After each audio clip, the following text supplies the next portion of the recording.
Hey, Lance Nelson here at Built-In Buffalo. We're here with O'Cyrus Torrence at WingNutz, Room 40. Shout out to the folks at WingNutz, John and Quan, and everyone here does a great job. How did you like the wings today, first of all? Oh, man, that was delicious. I miss having these wings. It's been a while, but I'm glad I was able to come in and eat some. Amazing. Yeah. So, dude, you were basically plug and play as a rookie, since you got here as a rookie, and now year 3.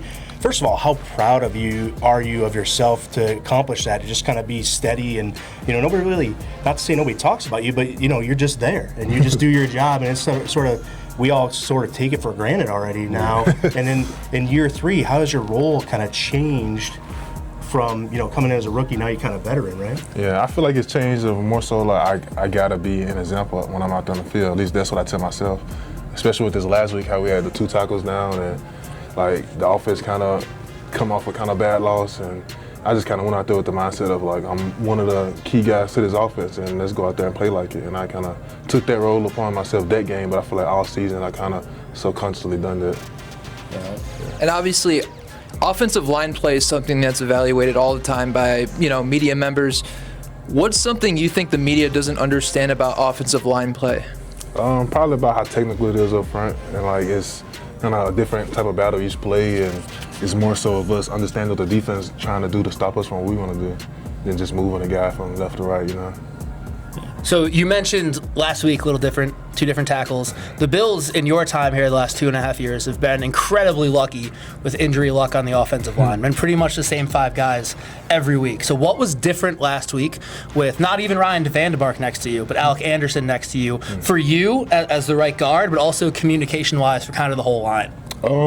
It was definitely different, but with Alec, he was the backup center, so he kind of knew what to do out there at tackle already. So his transition out there wasn't as as different, or I don't even want to say difficult, as like challenging as we made it out to be. Honestly, went as smooth as it possibly could. I feel like it. And it was just a good way to kind of show how we all work well together, and like we all understand each other's position individually, not just where we play.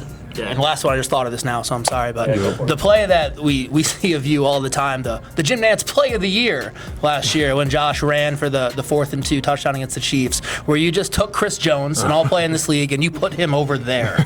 Talk to us about that and what it's like going against players like Chris Jones and you just basically making a grown man do what you want him to do. That probably was definitely one of my favorite plays of last year, and I feel like every time I play against Chris Jones or any high caliber guy, I feel like it just makes me play better.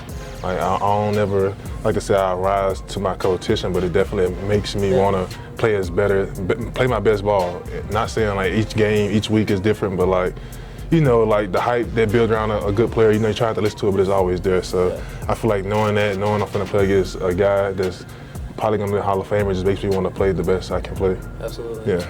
You guys are 12-1 in December over the last 3 years, and really, what is the big thing that allows you to sort of turn things on late in the season? do you feel poised now to sort of continue that success moving forward here in December and really make a push? Obviously, you guys still have everything in front of you, but not necessarily exactly where some fans or some people thought you might be. 8-4. They probably had you with only maybe 2 losses at this point in the season or something like that. So, first of all, how do you make those pushes late in the season, and then how do you feel about this year? Do you guys feel like you're ready to sort of go on that sort of push? Yeah, we always like to say, Coach, bring it up in training camp that the season gonna be having ups and downs, but it's always want to keep it steady and going up. And once we get to late November, December, we want to be in that stride of where we continuously going up. Like the beginning of the season, you're gonna lose 2 in a row, maybe.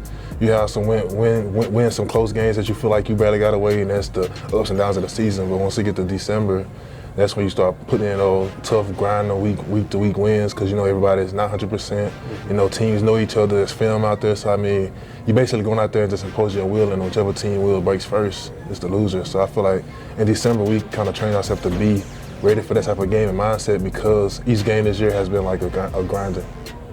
Right. So Connor, we spoke with him last week, kind of mentioned that the message is just, keep going here. You mentioned not everyone's 100%. How are you feeling personally? Obviously maybe not 100%, but are you really in good shape here for pushing December? Yeah, I feel like my body feels as good as it's probably felt besides the first 2 weeks of the season. But it's the season. You get you get nicked and bruised up throughout the season, but you learn how to manage it, and you learn like how to handle yourself throughout the week, and then game time comes, you kind of just open the cage and let it all loose. And then for me, more so, like my challenge has just been mentally, like how I handle myself off the field, family, whatever's going on, like being able to keep that there and not let it mix in with football and affecting my play and stuff like that. Yeah, people got to remember you guys are people too. You still got children and wives and all that sort of thing, so I definitely understand how that can play a role. So thank you for joining us. We really appreciate your time.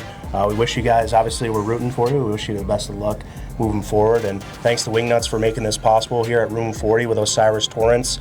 Go Bills. Yes, sir. Appreciate y'all.